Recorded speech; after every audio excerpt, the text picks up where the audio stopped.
May buntag sa kabuntagon wa gid lang unahong pagkaon ng atong mga kahayupan gikan sa baboy padung sa baka kanding.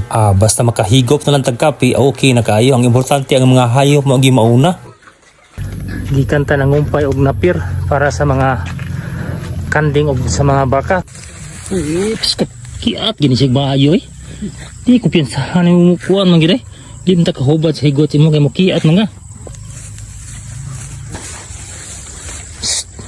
Ano? Una. Sunod ko. Si. Hinay lang. Nagan man gid eh.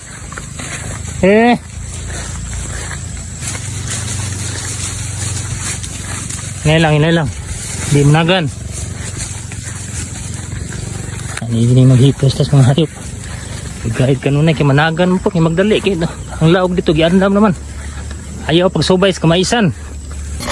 Kini size kabuntagon unahon ginato ang hayop kay perti man sa baa samot ning baboy nga masigig iwik. Okay na ni kini itom na sa buwan na to ni. Kani ni kay higop og kape naghilab na gintian gyud.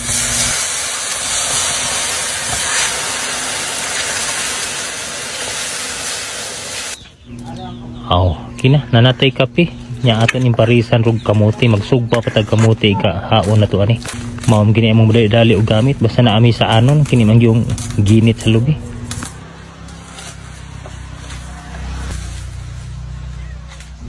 Dara pwede na ni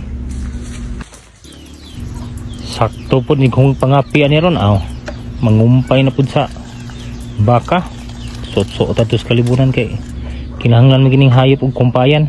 Ikaudto paimno na po atong parisag kamuti ni atong kape may ning kamutihan ni kay bag-o.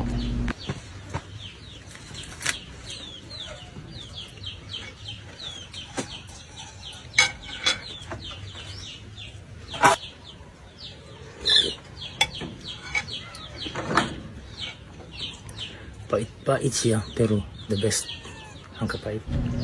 Kining kamuti mo ni substitute sa amo ang pahan kay may pahan diri sa probinsya. So among modal-dali diri kamuti, dili saging. Mao naman itong pamahaw silbi kay udto naman pod. Unyang udto ani atong kuan pa ni udto mag-uta na pud ta. Morong gi atong modal-dali diri sa bukid unsay naas tong palibot, praning pagpangapi di magpaig og bugas. Nya parisag kamuti og di saging, o may pahan diri. Maupo ni among kape dring way kamay-kamay kay pait way kamay-kamay ni daog naman ni kanibitang natas bukid ng atong trabaho diri way kahumanan kay unyang tadtaod painom ng putas mga hayop kay udtong larok na pud.